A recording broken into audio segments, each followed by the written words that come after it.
여러분 안녕하세요. 통합과학의 기준, 통합과학의 달인 통달 박선호 선생님입니다. 6월에 치루어진 전국 연합 모의평가 통합과학 해설 강의 시간입니다. 자, 어떻게 잘 보셨는지 모르겠습니다. 전체 범위의 한 반 정도가 되죠. 네, 역학적 시스템 정도까지 이제 시험 문제가 나왔는데요. 내신에서도 반영돼서 학교 선생님들이 시험 문제 기말고사에 많이 내시니까 잘 좀 풀어보시기 바랍니다. 자, 1번부터. 다음은 사람을 구성하는 물질 A와 B에 대한 설명이다. A는 사람 몸에서 가장 많은 비율을 차지한다. 그럼 이건 물밖에 없어요. 가장 많은 비율을 차지하는 건 물, 약 70% 정도, 60 몇 프로에서 70% 정도까지. 그 다음 B는 항체, 근육, 머리카락의 주요 구성 물질이다. 자, 이거는 단백질이죠, 여러분. 항체 단백질로 되어 있어요. 근육도 우리 돼지고기, 닭고기, 쇠고기 다 그것도 동물의 근육이잖아. 그 근육들이 다 살코기가 단백질 먹어야 돼 할 때 그 단백질이잖아요. 그죠? 머리카락 이게 단백질이에요. 네. 케라틴 단백질로 되어 있습니다. 다음 그래서 2번이에요. 2번 그림은 과학 도서를 읽고 새 학생이 대화하는 모습을 나타낸 것이다.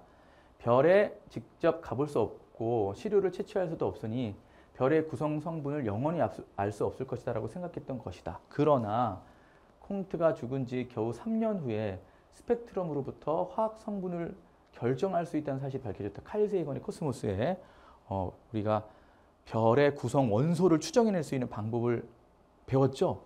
바로 그게 뭐죠? 스펙트럼이라는 거예요.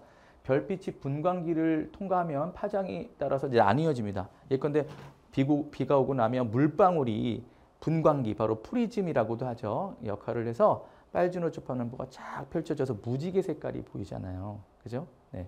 그 무지개 색깔이 결국은 연속 스펙트럼이에요. 연속 스펙트럼. 거의 정밀하게 재면 흡수선 스펙트럼이지만, 자, 원소마다 고유의 스펙트럼이 나타나고요. 그 별 대기에, 태양 대기에 어떤 원소들이 나가면서 일부 파장의 빛을 흡수하면 거기가 검은색으로 바뀐단 말이에요. 그렇죠? 검은색으로. 별빛이 별의 대기를 통과하면 특정 파장의 빛만 선택적으로 흡수돼서 이게 바로 흡수선 스펙트럼으로 나타난단 말이야. 그렇지? 흡수선 스펙트럼으로. 그러니까 그냥 대충 보면 무지개처럼 쫙 빨주노초 파남보 연속적으로 쭉 있는 것 같지만 정밀하게 재면 중간중간에 검은 띠가 보인다 이거예요. 아주 정밀한 기계로 재면. 그래서 그 흡수선 스펙트럼을 통해서 이게 어떤 원소가 대기에서 빨아먹었기 때문에 수소하고 헬륨이 되게 많구나, 3대1로 있구나 알게 되는 거예요. 그래서 지금 틀리게 얘기한 친구가 하나도 없어요. 네, 다 맞게 얘기하고 있습니다. 됐죠? 네. 자, 그림은 원자 A의 다양한 결합 방식을 모형으로 나타낸 것이다. 뭐 사슬 모양도 가능하고, 이중결합도 가능하고, 가지 달린 사슬 모양도 가능하고, 삼중결합도 가능하고, 고리 모양도 가능합니다. 네. 요거는요, 바로 탄소였어요. 탄소. 여기 잘 보시면 탄소는 항상 하나의 원소를 중심으로 하나, 둘, 셋, 넷 모두 4개예요. 그죠? 하나, 둘, 셋, 넷 하나 중심 하나, 둘, 셋, 4개씩 항상 공유결합을 할 수가 있잖아요. 그래서 여기 삼중결합도 얘를 중심으로 해도 하나, 둘, 셋, 넷 얘를 중심으로도 하나, 둘, 셋, 4개가 되잖아요. 그지? 바로 탄소입니다. 그럼 탄소는 몇 번이죠? 6번 원소입니다. 첫 번째 껍질에 전자 2개, 두 번째 껍질에 4개가 있어서 이렇게 2번이 바로 탄소였어요. 카본. 자, 4번. 다음은 신소재 A에 대한 설명이다. A는 전기전도성이 도체와 절연체의 중간 물질인 물질로서, 봐봐. 반은 도체래. 중간. 반은 절연체래. 절연체가 다른 말로 부도체예요. 부도체. 그래서 규소하고 저마늄으로 되어 있는데 이게 이제 주로 이제 순수 반도체 성분이고요. 여기 13족 원소나 15족 원소를 섞으면 도핑하면 불순물 반도체가 되는데, 자, 이게 바로 직접 해로라. 우리 컴퓨터 뜯어보면 이런 거 되게 막 엄청나게 모여있는, 그랬죠? 모여있는 이런 여러 전선들이 모여있는 그런 회로를 만들 때라든지, 발광 다이오드, 라이트 에미트 다이오드, 빛을 발하는 어떤 다이오드, 또 태양 전지, 이거 다 뭐 PNP, NPN 해서 P형 반도체, N형 반도체를 연결해가지고 만들어낸 거기 때문에 이것의 소재는 다 반도체입니다. 반도체. 됐죠? 오케이. 자, 5번. 그림 가는 정상 우주론에 대한 프레드 호일의 주장이고, 이 프레드 호일과 같이 토론을 열띠게 했던 사람이 누구죠? 네, 조지 가모프죠. 가모프하고 프레드 호일이 있었는데, 이 영국 사람 프레드 호일은 뭐라고 표현했냐면, 야, 우주는 팽창하는데 팽창하면서 중간에 빈 공간이 생기면 새로운 물질이 합성될 거야. 이렇게 얘기를 했습니다. 그러니까 어떻게 돼야 돼요? 팽창하니까 커지면서 이 점 4개가 그대로 4개만 있으면 되지 않고 중간중간에 뭘 만들어야 돼요. 그죠? 네, 중간중간에 뭘 만들어야 되니까 바로 커지면서 점 4개를 유지하는 게 아니라 이거는 크기가 그대로 똑같잖아. 안 되지. 이렇게 되는 거고요. 조지 가모프의 빅뱅 우주론은 그냥 커지기만 하고 중간에 만들지 말아야 되기 때문에 그때는 4번이고요. 프레드 호일의 주장은 이게 정상 우주론 또는 정상 상태 우주론이라고 하는 건데 이게 5번이 되는 겁니다. 됐죠? 자, 그다음 6번. 그림은 단백질 X가 만들어질 때 단위체 AB가 결합하는 과정을 나타내는 거죠. 여러분, 단백질의 단위체는 뭐예요? 네, 아미노산입니다. 아미노산, 알았죠? 이 아미노산들끼리 결합하는 결합 이름은요, 펩타이드 결합이고 그 펩타이드 결합을 할 때 빠지는 것은 물이에요. 물이 빠집니다. 탈수 결합을 합니다. 자, 따라서 기억은 산소가 아니고요. 물이 빠져요. 물. 틀렸고. A와 B는 모두 아미노산이다. 네, 이거 다 아미노산이죠. A도 아미노산, B도 아미노산. 단위체의 배열 순서에 따라 단백질의 종류가 달라진다. 네, 그 단백질을 만들 때 아미노산의 종류와 배열 순서가 단백질을 결정하는 거고 그 아미노산의 배열 순서를 누가 결정하냐면 DNA에 있는 염기 순서가 ATCG 순서가 정보가 돼서 그 유전 정보로 얘네들을 결정하는 거예요. 그렇죠? 그래서 유전자가 결국은 단백질 합성에 대한 정보가 들어있다고 봐도 되는 겁니다. 그래서 5번이 되겠어요. 자, 7번. 그림은 빅뱅 우주 이후 38만 년, 이거 너무 중요한 연도지. 빅뱅 후 38만 년 때는 뭐가 만들어지죠? 네, 원자가 형성됩니다. 3분이면 원자핵이 만들어지고요. 38만 년이면 원자가 형성돼서 원자핵과 전자가 결합해서 원자가 형성되죠. 이후 각각 A, B 시기로 나타낸 것이다. 그랬으니까 여기가 이 38만 년 전이고 이건 38만 년 후인데 이때는 암흑의 우주예요. 밝지 않은 우주입니다. 38만 년부터 그 빛이 전자나 원자핵의 전기적 성질에서부터 벗어나서 왜냐면 여기서 이제 중성 상태가 됐으니까 자유롭게 빠져나오는 거야. 그 자유롭게 빠져나오기 시작했던 것이 바로 지금 현재 남아있어요. 굉장히 파장이 길어진 상태로 왜냐면 온도가 내려가니까 이걸 우주 배경 복사라고 합니다. 우주 배경 복사. 현재는 마이크로파 형태로 전파의 일종인 마이크로파 형태로 발현되고 있죠. 사진이 찍혀지고 있고. 자, 그래서 문제를 보면 A 시기의 빛은 우주 공간에 자유롭게 이동할 수가 없다니까요. 갇혀 있다니까. 여기에는 플라즈마 상태라고 해서 전자와 원자에게 마이너스 플러스가 너무 강력해가지고 빛이 전기적 힘에 갇혀서 못 나오는 상황이에요. 이해가 안 되겠죠, 그죠? 근데 그런 거 있잖아요. 왜 블랙홀 같은 경우 질량이 너무 커서 빛이 다 빨려 들어간다는 얘기도 있잖아. 그런 것처럼 여기는 전기적 성질이 너무 세서 B 시기의 우주 배경 복사의 온도는 계속 낮아진다. 네, 점점 가면서 시간이 지나면서 첫 전기 때는 엄청나게 온도가 높고 파장은 되게 작았겠지만 지금 파장이 굉장히 길어지고 온도가 낮아진 상태예요. 우주의 평균 밀도는 어떻게 돼요? 점점 뒤로 갈수록 낮아지죠. 앞에가 밀도가 고밀도로 모여 있으니까 뒤로 갈수록 밀도는 작아지니까 이것도 틀렸네요. 그죠? 아니죠. 맞네요. A 시기보다 B 시기 낮다. 뒤로 갈수록 낮아진단 말이에요. 그지? 일로 갈수록 낮아진단 말이야. 답은 맞네요. 답은 4번. 자, 8번. 다음은 새 학생이 수업 시간에 수행한 원소의 빙고 게임이래요. 빙고가 뭐예요? 빙고. 자, 이렇게 이쪽 줄이 맞아도 빙고. 네 개가 뭐 맞으면 세 개가냐? 세 개가 딱 맞으면 빙고. 이쪽으로 세 개가 맞아도 빙고. 그런데 뭐도 있어요? 대각선이 맞아도 빙고가 돼요. 이렇게 해도 빙고. 요거 해당되는 게 다 들어 있다면. 그렇죠? 학생 X, Y, Z 순으로 원소의 성질을 말한다.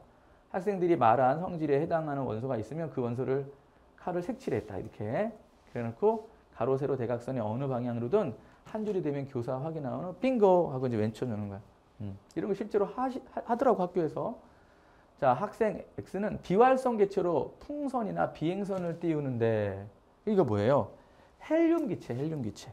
옛날에는 수소 기체로 많이 했었는데 아주 옛날에는 2차 세계대전 때는 근데 그 수소 기체가 잘못하면 불에 뻥 터지잖아요. 지금은 다 헬륨으로 하고요. 금속 원소로 원자과 전자가 한 개이다. 그럼 금속 원소로 원자과 전자가 한 개는 한 원소밖에 없는 건 아닌데 이거는 리튬도 되고 나트륨도 되고 칼륨도 되고 루비듐도 되고 세슘도 돼요. 여러 가지가 1쪽에 알칼리 금속들을 다 얘기하면 되고요. 원자과 전자가 7개로 실온해서 이원자 분자로 준 이것도요. 한 원소가 아닙니다. 여러 개가 있죠. 플로린 F2F, 그다음에 염소 Cl, 브로민 Br, 그다음에 아이오딘 I 해가지고 또 뭐 아스탄틴도 있고 근데 그것까지는 안 배우니까 우리가 전형 원소 20번까지만 하시면 되겠어요.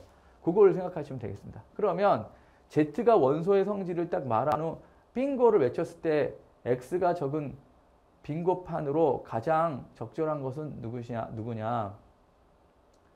자, 어떤 사람이 다 적었단 말이야. 애들이 다 적고 X, Y, Z 학생이 자기 내용을 해서 자기 걸 더 좋게 유리하게 하려고 하겠지. 그러면 이 학생은 지금 해당되는 게 이 세 개 중에 X, Y, Z 중에 어디 들어가 있어? 이거 하나 있네, 하나. 그치? 이건 유리했었는데 이제 될 줄 알았겠네.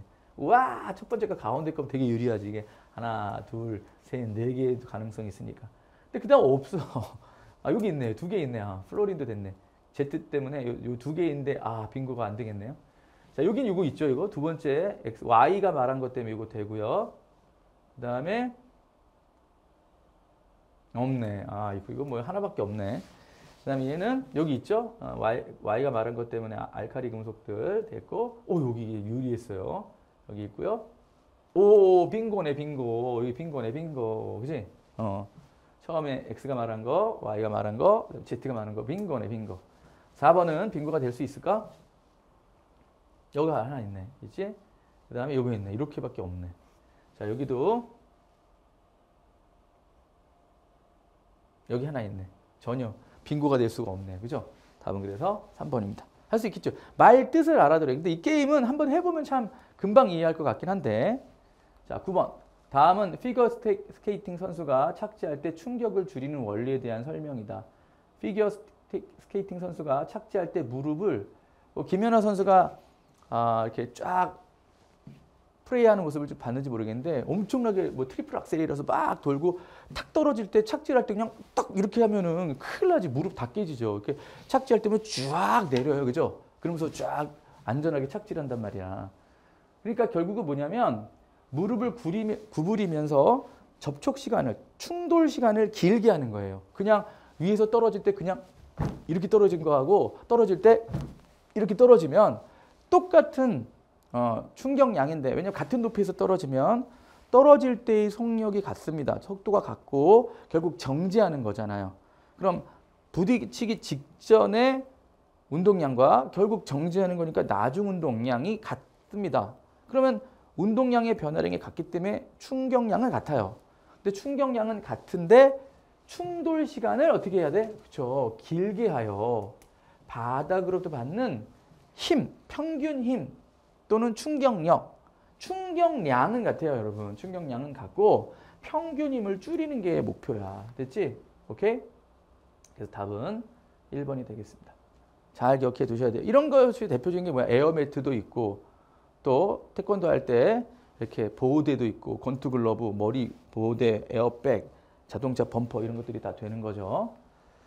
자, 그다음 10번. 다음은 화학결합의 종류에 따른 물질의 성질을 알아보기 위한 가설과 이를 검증하기 위한 탐구활동이다. 자, 이온결합 물질인 염화나트륨, 염화칼슘은 고체 상태에서는 전기전도성이 없으나 수용액 상태에서는 전기전도성이 있고, 왜 그러냐면 이제 고체 상태에서는 자유롭게 이동할 수가 없어요. 근데 액체가 되거나 수용액이 물에 녹이면 자유롭게 움직일 수가 있죠. 네. 공유결합 물질인 포도당은, 자, 포도당은 C6H12O6로서 공유결합 물질이에요. 근데 물에 잘 녹죠, 여러분. 포도당 용액 우리 많잖아요. 이거 음료수에도 많이 집어넣고 이거 물에 잘 녹습니다. 그죠? 그러나 이건 공유결합 물질이기 때문에 양이온, 음이온으로 나뉘어지지 않아요. 공유결합 물질 중에서 물에 녹아서 이온이 되는 게 몇 개 있습니다. 산, HCl, 그죠? HNO3 뭐 이런 것들 또는 암모니아. 이런 거는 공유결합 물질인데도 물에 녹아서 전해질이 되지만 일반적인 공유결합 물질들은 잘 안 돼요. 그렇죠? 오케이. 따라서 실험을 해보니까 이 두 개는 아마 물에 녹여서 해본 고체 때는 전기전도성 얘는 다 없어요. 다 세 개 다. 수용액일 때 전기전도성 얘 두 개는 있고 얘는 없단 말이에요. 됐지? 자, 각각 녹인 다음에 실험을 해봤다. 오케이, 이렇게 됐네요. 그러면 가설이 옳다. 자, 가설이 뭐냐면 미리 맞다 틀리다를 알 수 있게 해주는 알아내고자 하는 목표의 어떤 명제입니다. 그렇죠, 명제. 실험을 통해서 증명하고자 하는 내용, 이게 이제 가설이고요. 그 가설이 맞게 됐잖아요. 고체 상태와 수용액 상태에서 모두 전기 전도성이 없다는 건 기억으로 적절하다. 그렇죠. 가설에서 여기서 지금 고체 상태에서는 모두 포도당은 고체 상태에서는 수용액에서도 모두 전기 전도성이 없어요. 이 가설 중에 포도당에 대한 가설이에요. 맞고, 왜? 여기 XX잖아. 옳았으니까. 그다음 포도당 대신 설탕 실험을 해도 또 탐구 결과는 동일하다. 그래요. 이걸 이제 2배에서 물 빼면 되거든요. 이걸 2배 하면 C12, H24, O12지만 물을 빼니까 22, O11이거든요. 이렇게 물을 빼고 나도 이 물에 잘 녹죠. 여러분 설탕 물에 잘 녹잖아요. 설탕물. 그런데도 전기는 안 통해요. 왜냐하면 양이온, 음이온 나뉘어지지 않으니까. 실험 똑같습니다. 결과가. 염화나트륨, 염화칼슘에 대한 다의 결과는 이온의 이동 때문이다. 그렇지. 자유롭게 이온이 이동할 수 있는 수용액 상태나 액체 상태가 되면 전기가 통한단 말이야. 됐죠? 답은 그래서 5번이 되겠습니다. 자, 그 다음 11번. 우주 초기에서 양성자와 중성자가 결합하여 A 원자액이 만들어지는 과정을 나타낸 것이다. 기억과 니은은 각각 양성자와 중성자 중에 하나다 라고 했습니다. 자, 여기 보시면요. 이게 바로 뭐냐면 빅뱅 우주론에서 양성자 대 중성자가 7대1이 된다는 내용이에요. 이렇게 여기가 중성자. 그러면 이 양성자 하나가 수소 원자 핵이 되고 양성자 2개와 중성자 하나가 헬륨 원자 핵이 되는 거야. 헬륨 원자 핵이 되는 거야. 얘네들은 다 수소 원자 핵이 되는 거고 그냥 이렇게 됐죠. 이게 헬륨 원자 핵이에요. 그래서 수소 대 헬륨의 개수비는 12대 1. 둘, 넷, 여섯, 여덟, 열, 12대 1이죠. 근데 질량비는 요 4개가 합쳐서 헬륨 하나하고 거의 맞먹기 때문에 3대 1이 되는 거죠. 그렇죠? 3대 1이 되는 거죠. 오케이? 자, 기억은 양성자가 아니라 중성자고 니은의 전하량은 플러스 1입니다. 이건 1 플러스예요. 얘는 플러스 2고요. 다 틀렸네. 이 과정 이후 우주에 존재하는 수소 원자액의 총 질량은 A, 즉 헬륨 원자액 총 질량의 3배가 되었다. 그렇죠? 이게 3대 1이에요. 그래서 지금 우주에도 제일 많은 게 수소, 헬륨 이렇게 3대 1 정도로 존재한단 말이에요. 태양도 비교해 보면 그 흡수선 스펙트럼, 태양의 흡수선 스펙트럼을 조사해 보면 태양의 그 띠의 검은색 띠의 양 두께를 가지고 양을 알 수 있거든. 그래서 3대 1로 75%대 25%로 나타난단 말이에요. 됐지? 답은 2번. 12번. 다음은 태양계가 형성되는 과정을 나타낸 것이다. 옳은 것을 골라보자. 자, A 과정에서 성운 중심부의 온도는 높아진다. 여러분 처음에 태양계의 성운이 모이면서 자꾸 압축이 되면 중력 수축 에너지라는 게 생겨서요. 원시 태양이 만들어집니다. 자꾸 압축이 되어야 별로 진화할 수 있는 거야. 그러니까 그러면 온도가 올라가게 돼 있어요. 맞고. B 과정에서 원시 태양으로부터 거리에 따른 물질 평균 밀도는 일정하다. 그랬는데 여기 보면 자꾸 미행성들끼리 충돌을 하게 돼요. 그죠? 그리고 가까운 쪽에는 중력이 더 크게 작용하기 때문에 더 무겁고 돌 성분들만 많이 남고 뒤로 갈수록 밀도가 낮아지겠지. 그래서 수금지화는 암석형 행성이야. 암석형 행성으로 안쪽에 있는 애들은 밀도가 높고 바깥쪽에 목토천의 목성형 행성들은 주성분이 기체예요. 기체. 수소 헬륨으로 되어 있는 기체예요. 따라서 B 과정에서 원시 미행성체의 형성과 충돌을 할 때 그러면서 이제 원시 행성이 되는 거야. 원시 행성.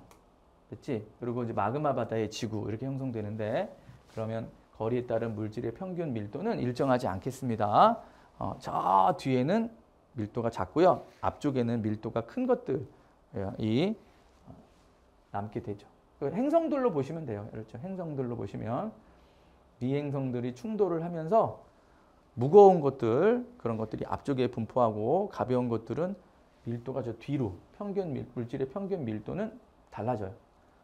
다 틀렸구만. C 과정에서 태양계의 미행성 지수는 계속 감소합니다. 왜냐하면 미자가 무슨 미자야? 아름다울 미자가 아니라 작을 미자야. 그 미행성들이 원시 행성에 계속 충돌하면서 융합이 돼가지고 커집니다. 알았죠? 커져요.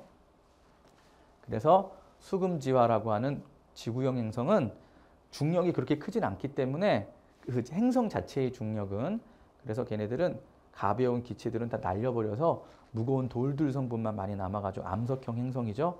그리고 목토천에는 질량이 엄청 커서 중력이 크기 때문에 기체, 수소들 이런 것들 다 가질 수 있어요. 그럼 기체들이 많이 갖고 있으면 거긴 어때? 밀도가 작죠.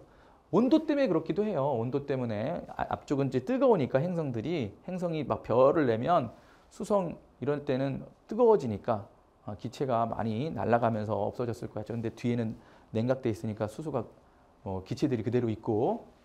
자, 답은 1번입니다. 13번. 그림 가는 원자 AB가 이온이 되었을 때의 전자 배치를 나는 화합물 C2A의 결합 모양을 나타내. 이것도 잘 봐야 돼. A개의 전자를 잃었어요. 알았죠? 그리고 얘는 A 플러스 1개의 전자를 얻었는데 네온처럼 됐네. 이게 지금 네온이에요. 첫 번째 껍질에 2개, 두 번째 껍질에 8개에서 이게 네온이에요. 네온. 알았어?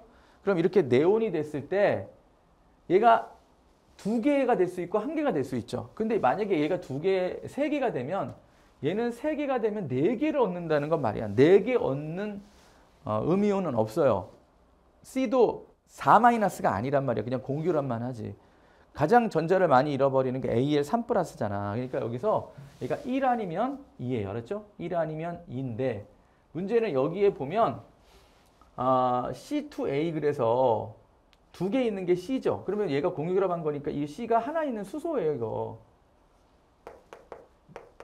그러면 A는 하나, 둘, 셋, 넷, 다섯, 6개 그리고 안쪽에 2개니까 얘가 산소입니다. 산소. 그죠? 그러니까 A가 지금 산소예요. 산소. 그럼 산소면 전자 2개를 얻어야 되기 때문에 이게 1이네요. 그럼 이건 1이니까 전자 2개를 얻어서 네온처럼 되죠. 왜냐하면 얘는 10번이고 얘는 8번이고요. 얘는 전자 하나를 잃어서 얘처럼 됐으니까 얘는 나트륨입니다. 나트륨. 알았죠? 나트륨 11번이 전자 하나를 잃어서. 됐어요? 오케이. 따라서 A는 1이 되고요. A와 B는 같은 주기의 원소이다. 자, 얘는 2주기 원소죠. 얘는 2주기 원소인데 얘는 3주기 원소죠. 그죠? 틀렸고. A와 B로 이루어진 안정한 화합물의 화학식은 그러면 BA2다 그랬는데 B가 NA이고 A는 O인데 얘가 오히려 2개가 돼야 돼요. 그러니까 B2A요. B2A. 이렇게 돼야 맞죠. 그러니까 기억밖에 안 맞네. 답은 그러면 1번이 되겠네요. 그렇죠? 이런 걸 근데 화학식을 정확하게 원소 기호를 정말 구구단처럼 자유자재로 튀어나올 수 있게끔 해줘야 돼. 맨날 이거 할 때마다 원소 주기율 1번부터 20번까지 그리고 그거 찾아서 하면 제 시간 내에 못 풀고요. 나중에 이런 문제들 자신 없게 돼요. 또 2학기 때 산화, 환원, 산과 염기 나올 때인데 그때 어떻게 하려고. 이거 다 외워줘야 됩니다. 바로바로 튀어나올 수 있도록. 14번. 지표면 근처에서 깃털과 구슬이 낙하하는 운동에 대한 탐구 보고서 일부인데 같은 높이에서 깃털과 구슬이 동시에 낙할 때 공기 중에는 깃털이 구슬보다 천천히 떨어지지만 왜냐하면 이제 공기 저항이 있어서 그래요. 알았죠? 공기 저항이. 진공 중에는 어떻게 되죠? 네, 똑같이 떨어집니다. 진공 중에는 똑같이 떨어져. 1초에 5m, 그 다음 추가 15m, 또 추가 25m, 추가 35m 이렇게 낙하게 돼 있어요. 진공 중에서 깃털과 구슬에는 중력만 작용하기 때문이다. 그러니까 공기 저항력이 없어지면 중력에 의해서만 자유낙하를 똑같이 하게 돼 있어요. 따라서 기억에 적절한 것은 깃털과 구슬이 지표면 동시에 도달한다고 했고 진공 중에 구슬의 속력은 점점 증가하죠. 왜? 등가속도 운동이거든. 자유낙하 운동이기 때문에 0에서 10m/s, 20m/s, 30m/s, 40m/s 이렇게 일정하게 증가합니다. 맞죠? 그런데 깃털에 작용하는 뭐 깃털이든 구슬이든 똑같아요. 깃털이든 구슬이든 중력의 크기는 일정한 겁니다.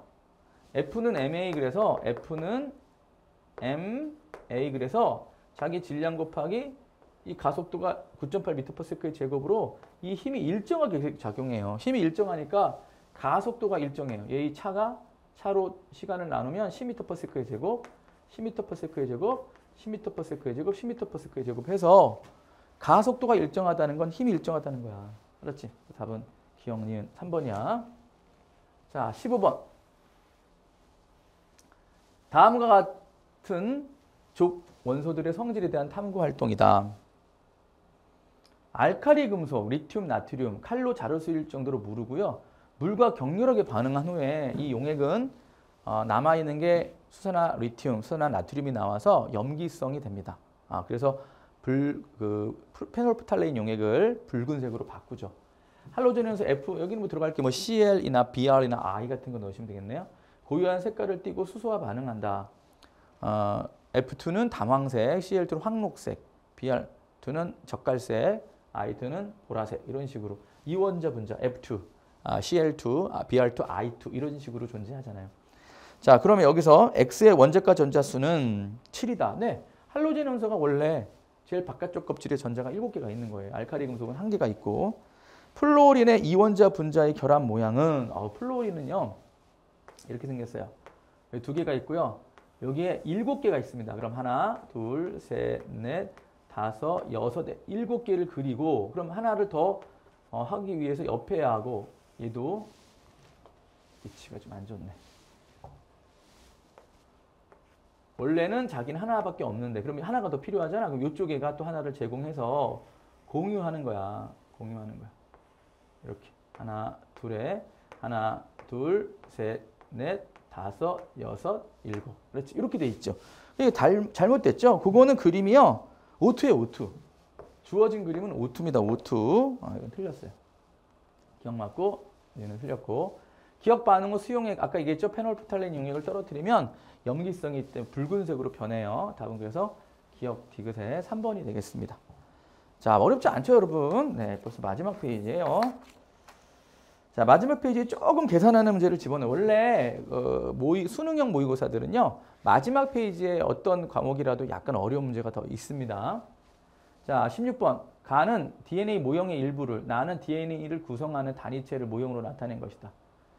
자, G는 구아닌, C는 사이토신, A는 아데닌이며 기억은 유라실 타이민 중에 하나다라고 했는데 이게 DNA를 구성하는 뉴클레오타이드 단위체인데 여기는 유라실이 없죠. 그러니까 이건 타이민입니다. 타이민이고. 자, 이거 틀렸고요. 기억은.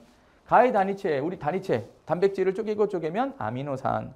녹말을 쪼개고 쪼개면 포도당이듯이 이 DNA를 또는 RNA를 쪼개고 쪼개면 이걸 뉴클레오타이드라고 그래요. 인산 하나, 오탄당 하나, 염기 하나 이렇게 있는 거 맞고. 가에서 아데닌은 구아닌과 짝을 이뤄 결합한다. No.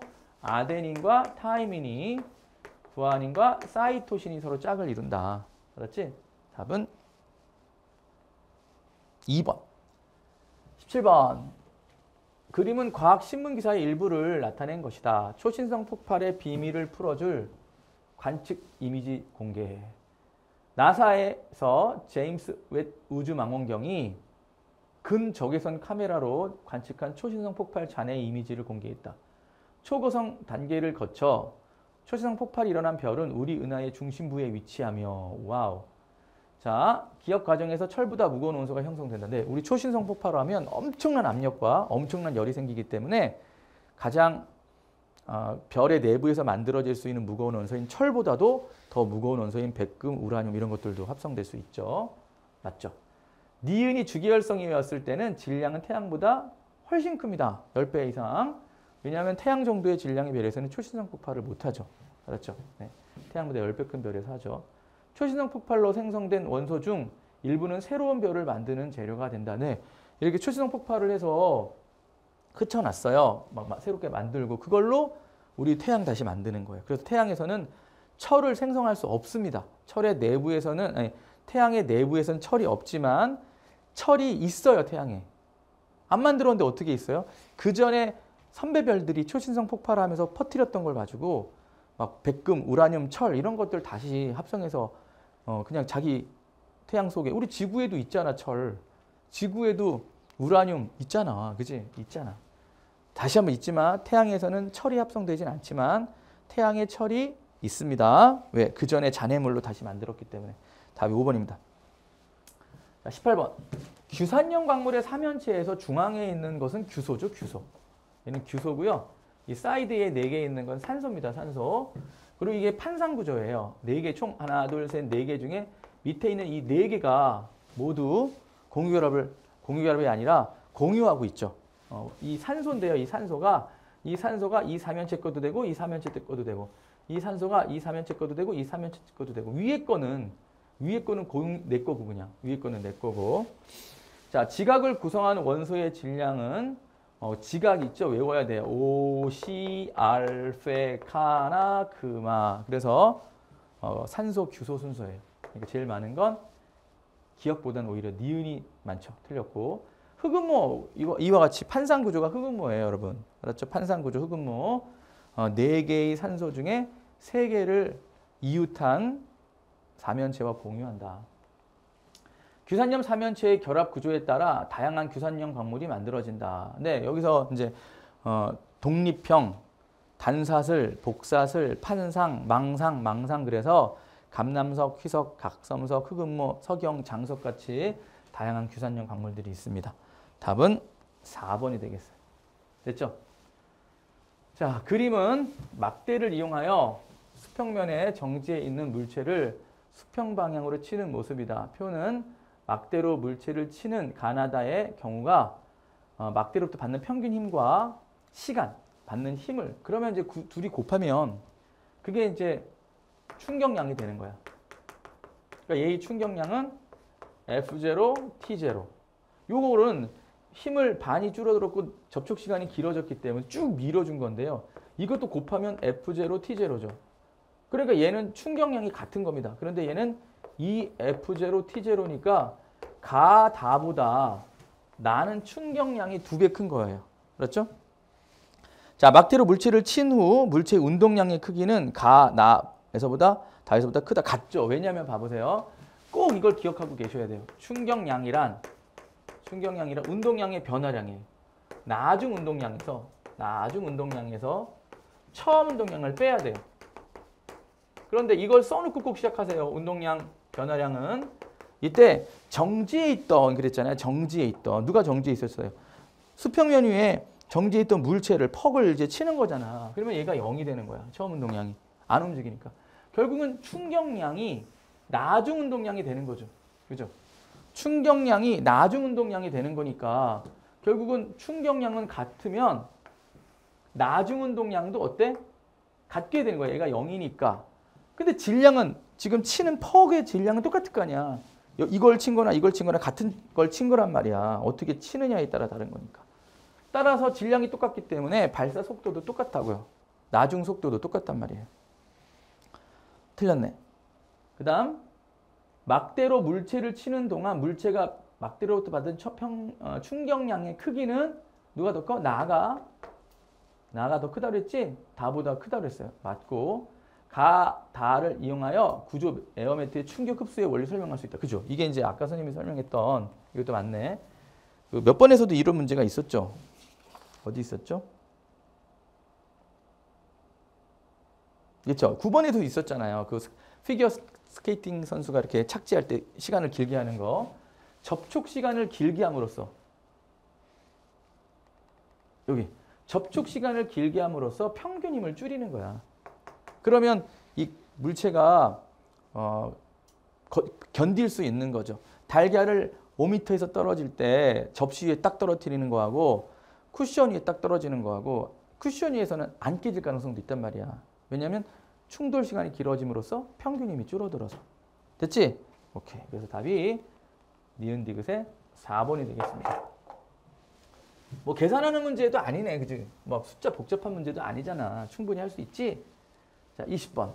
그림은 지표면 근처에서 가만히 이런 걸 자유낙하 운동이라고 하죠. 가만히 놓았어요. 근데 같은 높이에서예요. 같은 높이. A와 B는 얘는 수평으로 던졌어요. 그래서 이만큼 이동했고요. C는 좀 더 내려와 있네요. 근데 더 많이 갔어요. 와우.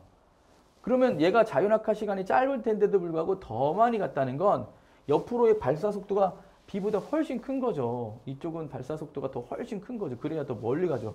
왜냐하면 낙하 시간이 B보다 C가 짧을 텐데 옆으로 멀리 가려면 옆으로는 등속도 운동, 수직으로는 등가속도 운동이에요. 그렇죠? 그러니까 C가 훨씬 옆으로 빨리 발사한 겁니다. 수평면에 도달하는 순간 연직 방향으로의 속력은 자, 이 A, B는 말이죠. 연직 방향으로의 속력이 똑같아요, 여러분. 그냥 자유낙하하고 똑같습니다. 그냥 속력은 얘가 빠르죠. 왜냐하면 수평 방향의 속력과 이렇게 대각선으로 벡터의 합으로 더해줘야 되기 때문에 그냥 속력 그러면 얘가 크지만 수직 방향으로의 속력은 똑같단 말이에요. 수직 방향의 속력은. 그지? 수평 방향으로의 속력은 계속 일정해요. 뭐 예에서 20m/s로 던졌으면 20m/s, 20m/s, 20m/s, 20m/s고 수직으로는 1초마다 10, 20, 30, 40 여기도 10, 20, 30, 40 이렇게 되기 때문에 똑같아요. 똑같아. A와 C에 작용하는 중력의 방향은 같다. 다 수직 방향이에요. A도 B도 C도 다 지구 중심 방향으로 똑같습니다. 수평면에 도달하는 순간 수평 방향의 속력, 아까 선생님 얘기했잖아요. 누가 더 옆으로 많이 쐈겠어? 이 속력은 안 변해. 여기 딱 도달할 때, 여기 도달할 때 보면 이 수평 방향으로의 속력은 그대로 일정한 거야. 그러니까 얘는 엄청 빨리 가고 있고 조금만 가고 있고 이렇게 되겠죠. 됐죠? 그래서 답은 니은밖에 안 맞습니다. B보다 C가 더 빨랐어요. 됐죠? 자, 여러분 6월 또 9월에 또 한 번 더 보고 11월 달에 또 보거든요. 여러분 11월 달에는 안 보고 12월 달에 볼 수도 있겠네요. 요즘은 좀 11월 달에 보는 걸 늦춰서.